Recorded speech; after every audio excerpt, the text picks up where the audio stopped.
So hey YouTube family, how are you all? So today we are going to show you how to download VMware Workstation 15 Pro full version for free. So first of all you have to visit this URL, and once you will visit this URL then you will be redirected to this page, and then you have to click on this download button.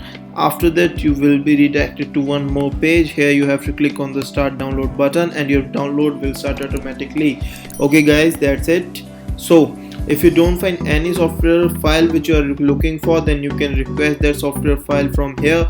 Also we have a forum section where you can join and discuss with all other teammates.